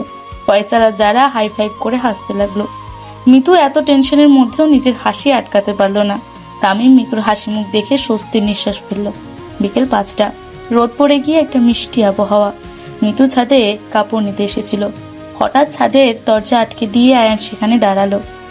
কি ইচ্ছে, আমাকে দেখে খুব চমকে গেছিস মনে হচ্ছে। আপনি এখানে কি করছেন আয়ান? প্লিজ আমার সামনে থেকে যাও। যাবো তো বটে, তবে একা না, তোকে সাথে নিয়ে যাব। আমি তোমার সাথে কোথাও যাব না। তুমি একটা ফ্রড। তুমি আমাকে ভালোবাসার নাটক করেছিলে। ভালোবাসা? আমার টাকা দরকার ছিল মিতু, আর এখন আমার প্রতিশোধ দরকার। আমি সব তামিমকে বলে দিব, ওরা তোমাকে পুলিশে দেবে। তামিমকে বলবি? বল, তবে বলার আগে একটা কথা মনে রাখিস। আয়ান তার পকেট থেকে একটা পেন ড্রাইভ বের করে মিতুর চোখের সামনে নাড়ালো। এই পেনড্রাইভে তামিমের বাবার কোম্পানির এমন সব সিক্রেট ডকুমেন্টস আছে যা পুলিশের হাতে গেলে তোর এই দুলাভাইয়ের সোজা 10 বছরের জেল হবে, আর তোর আপুর সংসারটা রাস্তায় এসে দাঁড়াবে। তুমি তুমি এত নিচে নামতে পারো? আমি অনেক নিচে নামতে পারি মিতু। তুই যদি তামিমের কাছ থেকে দূরে সরে গিয়ে আমার কাছে ফিরে না আসিস, তবে আমি এই পরিবারের সবাইকে রাস্তায় নামিয়ে ছাড়বো। না, তুমি ওদের কোনো ক্ষতি করবে না, প্লিজ আয়ান। তাহলে তুই জানিস তোর কি করতে হবে। তামিমকে তোর জীবন থেকে লাথি মেরে বের করবি, আর তা না হলে তামিমের বাবার জেলখানা রেডি। আয়ান একটা জঘন্য হাসি দিয়ে ছাদ থেকে নেমে গেল। মিতু ছাদে হাঁটু গেড়ে বসে পড়ল। তার চোখের পানিতে ছাদের ফ্লোর ভিজতে শুরু করলো। সে বুঝতে পারছে না সে কিভাবেই পরিবারটাকে বাঁচাবে। সন্ধ্যা 7টা, বাগানের লন ঘাসে বসে তামিম গিটার বাজাচ্ছে। মিতু শক্ত মুখে হেঁটে তামিমের সামনে এসে দাঁড়ালো। আপনার এই ঘ্যানঘ্যানের আওয়াজটা একটু বন্ধ করবেন? আরে মিতু, বসুন না, গান শুনবেন? আপনার গান শোনার মতো রুচি আমার নেই। আমি আপনাকে একটা কথা বলতে এসেছি। বলুন, আমি শুনছি। আপনি আমার পেছনে ঘুরোঘুরি বন্ধ করুন। আপনার এই সস্তা রোম্যান্স আমার একদম ভালো লাগছে না। সস্তা রোমান্স? কাল তো রান্নাঘরে আপনি কিছু বলেননি। কাল আমি অসুস্থ ছিলাম, তাই কিছু বলতে পারিনি। আমি আপনাকে একদম সহ্য করতে পারি না। হঠাৎ এমন কি হলো যে আপনি আবার আপনার সেই পুরনো অহংকারী রূপে ফিরে গেলেন? আমি অহংকারী, আর আপনার মতো একটা বেকার আনস্মার্ট ছেলের সাথে আমি কখনোই জড়াবো না। আয়ান আপনার চেয়ে অনেক বেশি প্রতিষ্ঠিত। তামিমের বন্ধুরা পাশেই ছিল। রনি রেগে গিয়ে কিছু বলতে যাচ্ছিল, কিন্তু তামিম তাকে হাত নেড়ে থামিয়ে দিল। তামিম গিটারটা পাশে রেখে উঠে দাঁড়ালো। আপনি কি সত্যি আয়ানকে প্রতিষ্ঠিত আর ভালো মনে করেন? হ্যাঁ, মনে করি। আয়ান অন্তত আপনার মতো আমার পেছনে কুকুরের মতো ঘোরে না। আপনার এই ফেক অহংকারটা আমি খুব ভালো করেই চিনি মিতু। আপনি যতই চেষ্টা করুন আমাকে দূরে সরিয়ে দেওয়ার, আমি সরব না। আপনি একটা নির্লজ্জ ছেলে তামিম। হ্যাঁ, আমি নির্লজ্জ, কারণ আমি জানি আপনি এই কথাগুলো মন থেকে বলছেন না। কেউ একজন আপনাকে বাধ্য করছে এসব বলতে। মিতু তামিমের চোখের দিকে তাকিয়ে থমকে গেল। সে বুঝতে পারছে তামিম তার মিথ্যেটা ধরে ফেলেছে। মিতু আর কিছু না বলে দ্রুত সেখান থেকে চলে গেল। তামিম মিতুর যাওয়ার দিকে তাকিয়ে মনে মনে প্রতিজ্ঞা করলো, এই শয়তানের খেলা সে খুব তাড়াতাড়ি শেষ করবে। বাগানে তামিমের সাথে রূঢ় ব্যবহার করে মিতু সোজা নিজের ঘরে চলে যায়। রাত তখন 10টা। পুরো বাড়ি নিস্তব্ধ। মিতু বিছানায় মুখ গুজে অঝরে কাঁদছে। হঠাৎ দরজায় নখ ঘোরার শব্দ হলো। নীলা ধীর পায়ে ঘরে ঢুকে মিতুর পাশে বসলো। কি রে, তুই এভাবে কাঁপছিস কেন? আপু, আমি আর পারছি না, আমার দম বন্ধ হয়ে আসছে। কি হয়েছে আমাকে খুলে বল তো। তুই তামিমের সাথে এত খারাপ ব্যবহার কেন করলি? আমি বাধ্য হয়েছি আপু। আমি তামিমকে বিপদে ফেলতে চাই না। বিপদটা কিসের? আয়ান তোকে কিছু বলেছে? আয়ান আমাকে ব্ল্যাকমেইল করছে আপু। ওর কাছে আঙ্কেলের কোম্পানির এমন কিছু ফেক ডকুমেন্টস আছে যা পুলিশের কাছে গেলে আঙ্কেলের জেল হয়ে যাবে। হোয়াট? আয়ানের এত বড় সাহস? ও আমাকে বলেছে আমি যদি তামিমের জীবন থেকে সরে না যাই, তবে ও তোদের পুরো পরিবারকে রাস্তায় নামিয়ে ছাড়বে। আর তুই সেই ভয়ে তামিমের সাথে এতগুলো মিথ্যে কথা বললি? আমি কি করব আপু? আমি তোদের এই সাজানো সংসারটা ভাঙতে দিতে পারি না। তুই কাঁদিস না মিতু। আয়ান এত সহজে আমাদের কিছু করতে পারবে না। দরজার একটু আড়ালে দাঁড়িয়ে তামিম পুরো কথাটাই শুনছিল। মিতুর এই ত্যাগের কথা শুনে তামিমের বুকে একটা গভীর প্রশান্তি আর ভালোবাসার জন্ম হলো। তামিম নীরবে সেখান থেকে সরে গেল। পরের দিন সকাল 10টা, ধানমন্ডি 27 নম্বরে একটা পুরনো ক্যাফেতে তামিম, শফিক, রনি আর ফয়সাল বসে আছে। ভাইয়া, আয়ান মিতুকে ব্ল্যাকমেইল করছে বাবার কোম্পানির ফেক ডকুমেন্টস দিয়ে। আমি জানতাম ও এমন একটা নোংরা খেলাই খেলবে, কিন্তু ওর ডকুমেন্টসগুলো আসলে ভুয়া। ভুয়া হলে তো কোনো সমস্যা নেই। সমস্যা আছে তামিম। আইন তো আর সাথে সাথে বুঝবে না। পুলিশ ইনভেস্টিগেশন গেলে বাবার অনেক সম্মানহানি হবে। তাহলে এখন আমরা কি করব? আয়ান তো আজ রাতে মিতুকে আংটি পরানোর প্ল্যান করছে। আংটি পরানো মানে? এই শয়তানটা মিতুকে বিয়ে করতে চায়? ও বিয়ে করতে চায় না, ও শুধু বাবার উপর চাপ সৃষ্টি করে সম্পত্তিটা হাতিয়ে নিতে চায়। মিতু ওর কাছে একটা ঘুঁটি মাত্র। তামিম, তুমি কি বাবার লয়ারের সাথে কথা বলেছিস? হ্যাঁ ভাইয়া, বাবা আর মিতুর বাবার সাথেও আমার ভিডিও কলে কথা হয়েছে। ওনাদের একটা মাস্টার প্ল্যান আছে। মাস্টার প্ল্যানটা কি? আমাদের কিছু বলবি না? তোদের কাজ হলো আজ রাতে আয়ানের ফাইলের উপর নজর রাখা, বাকিটা আমি আর বাবা বুঝবো। বেলা 1টার দিকে ড্রয়িং রুমে মিতু চুপচাপ বসে আছে। মীরা একটা শপিং ব্যাগ হাতে নিয়ে নিচে নামলো। মিতু, তুই এক্ষুনি তামিমের সাথে একটু শপিং মলে যা তো। আমি কোথাও যাব না আপু, আমার ভালো লাগছে না।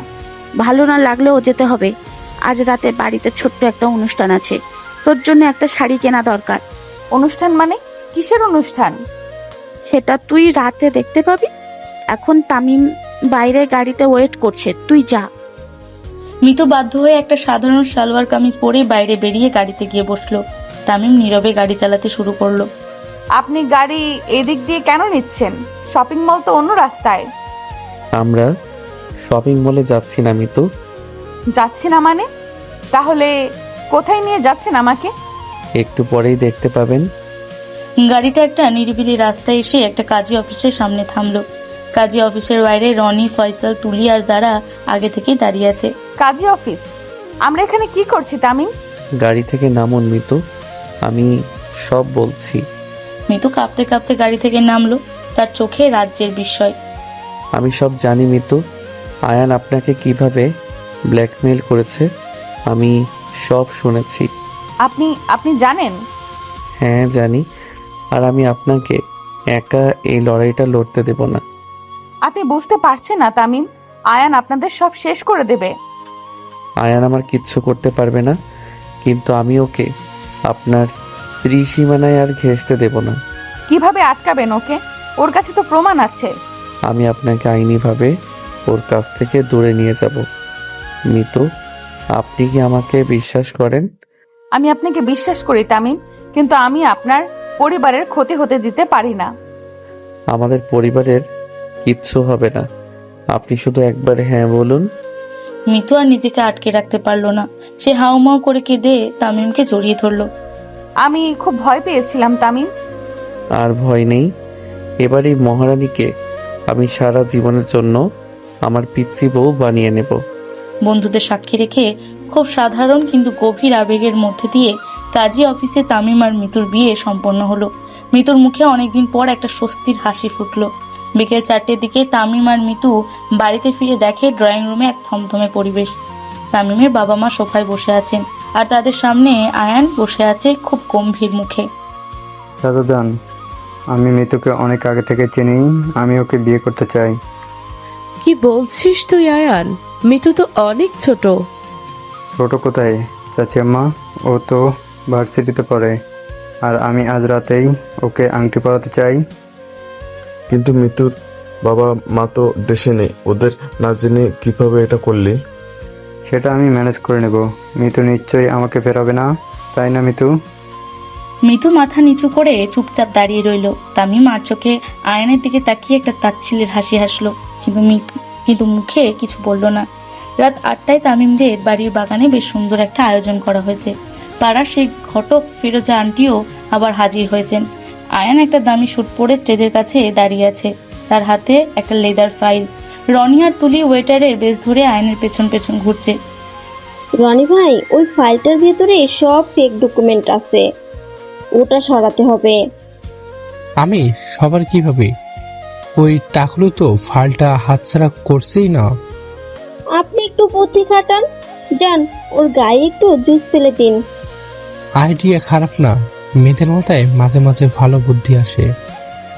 বেশি বকবেন না, জলদি যান। রনি একটা ট্রেতে করে অরেঞ্জ জুস নিয়ে ইচ্ছে করে আয়নের স্যুটের উপর ফেলে দিল। হোয়াট দ্য হেল, তুই দেখতে পাস না ইডিয়েট? সরি স্যার, একদম খেয়াল করিনি, আমি এক্ষুনি টিস্যু এনে দিচ্ছি। আয়ন রেগে গিয়ে ফাইলটা পাশের একটা টেবিলে রেখে নিজের স্যুট মুছতে শুরু করলো। চোখের পলকে তুলি ওই ফাইলটা সরিয়ে ঠিক একই রকম দেখতে আরেকটা ফাইল সেখানে রেখে দিল। রাত 9টা বেজে গেছে। আয়ন স্টেজে উঠে মাইক্রোফোন হাতে নিল। সবাইকে ধন্যবাদ আজ এখানে আসার জন্য। আমি আজ মিতুকে আমার জীবনের সঙ্গী হিসেবে গ্রহণ করতে যাচ্ছি। তামিম ধীর পায়ে হেঁটে স্টেজের সামনে এসে দাঁড়ালো। মিতু নীলার পাশে দাঁড়িয়ে আছে।